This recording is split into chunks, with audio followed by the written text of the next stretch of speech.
Hello बच्चों, let's do the question number 1 and 2 of exercise 1.3 class 10th by contradiction method.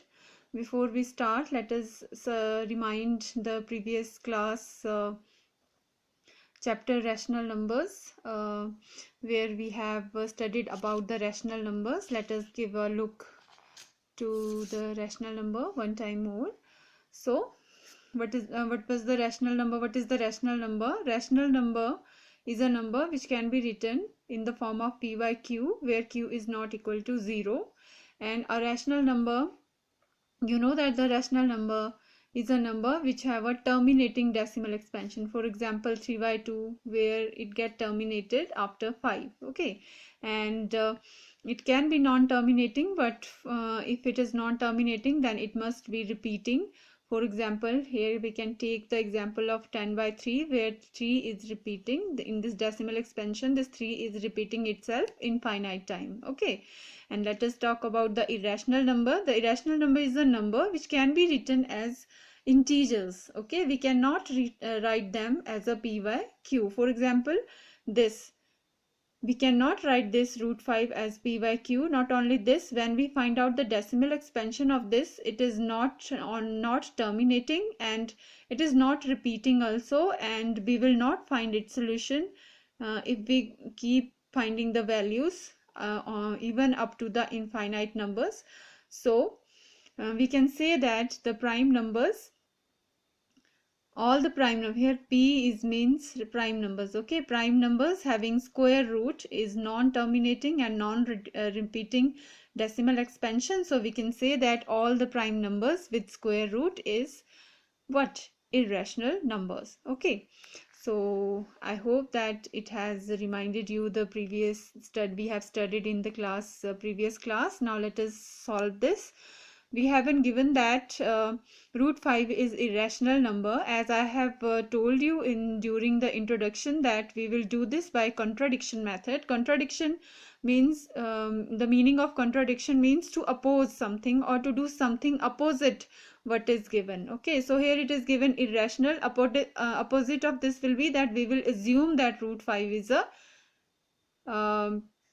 rational number. Sorry, I have written here. So let us assume that root 5 is a rational number. Okay, now what is a rational number? Rational number is a number which can be written as a p by q, where or a by p. Okay, it's on you whether you can write it in the form by p by q, or you can also write it as a upon b, where a, b are integers. Okay, this is an important condition, that a and b should be integers, so that when we divide them, we got a repeating decimal expansions. And second condition is that they should be a co-prime numbers. Now prime numbers you already know. For example, what are the prime numbers? You let me take some examples. 1, 3, 7, all these are prime numbers.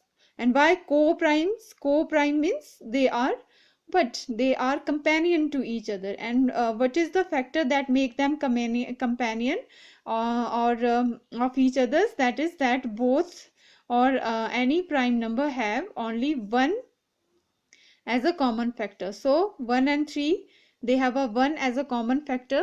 Okay, and 3 and 7, they also have a 1 as a common factor. Therefore 3, 7 and 1, 3, these are co-prime numbers. So similarly, we are considering that we are taking the a upon b such that those are co-prime number. That means they have only 1 as a common factor. Other than 1, they don't have any common factor. Okay, as I have let me take the example 3 by 7. Here you can see that only 1 is common between these, and ratio 1 is common between 3 and 7. There is nothing else is common between 3 upon 7. Okay, so we can say that we are talking about such numbers. Okay, like 3 by 7. So we have taken the integers and taken this root 5 as a as a p by q or a by b, where b is not equal to 0. Okay, now I want to remove this root from here. Then how can I do this? By squaring. So let me square. So let us squaring both sides. Squaring both sides, and when I square, I'll get root 5 square is equal to a square upon b square. It's so simple, right? And now you'll get 5 is equal to a square upon b square, okay, which implies what? A square is equal to 5b square, or but b square is equal to a square upon 5. Here you can see that a square is any number which is being divided by 5. So let us take this condition as a 1. Okay, so if a square is divided by 5, that means that a will also be divided by 5, because we have studied in theorem 1.3 that if a prime number, 5 is a prime number, if a prime number divides a square, that means square of any integers, then it also divides where a is positive number. It also divides a. That means if it is dividing, that means if we find that a square is 25, if 5 is dividing 25, then 5 will also divide 5. When this 5 divides 25, you will get 5. Okay, and when this 5 divide 5, then you will get 1. That means the 1 is different number from 5.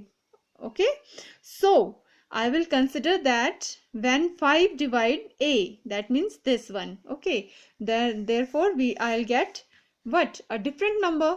Okay, therefore we can say that 5 also, from this theorem we can say that 5 also divides a, which implies what?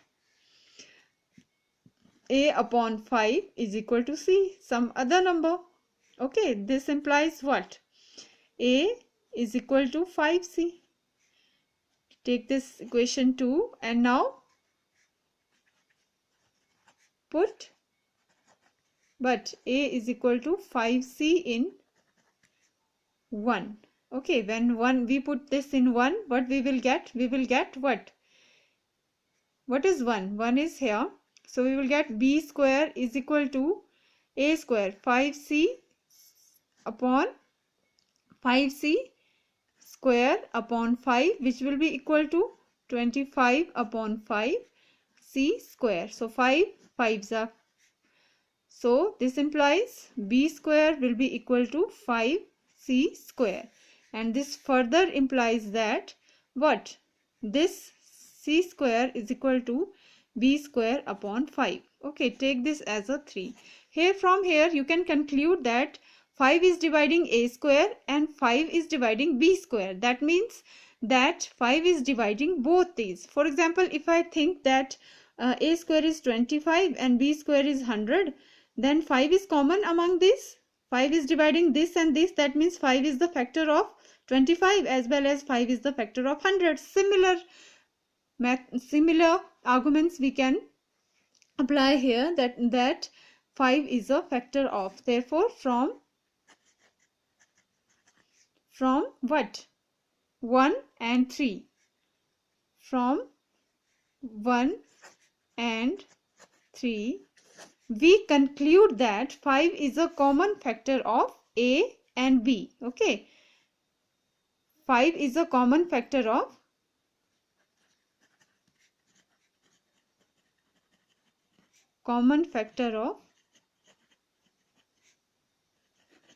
AB, because it is a common factor of a square and b square. That means it is a common factor of a and b, because it is already mentioned in theorem 1.3 that if a prime number divides a square, then it also divides a. Therefore here we have seen that it is dividing a square, that means it is also dividing a, and if it is dividing b square, that means it is also dividing 5. So we have got what we have got. We conclude that there is a common factor between a and b, but we have assumed that these are prime number. That means that our assumption is wrong. Okay, we are going in a wrong way. Forcefully we are going in a wrong way, so we have got the wrong result. Therefore our assumption is wrong, but we have assumed that root 5 is a rational number, but we know by proof that root 5 is a what? But we know that root 5 is a irrational number. So we conclude from this that root 5 is a irrational number. Our assumption is wrong and root 5 is a rational number. Okay, that's all.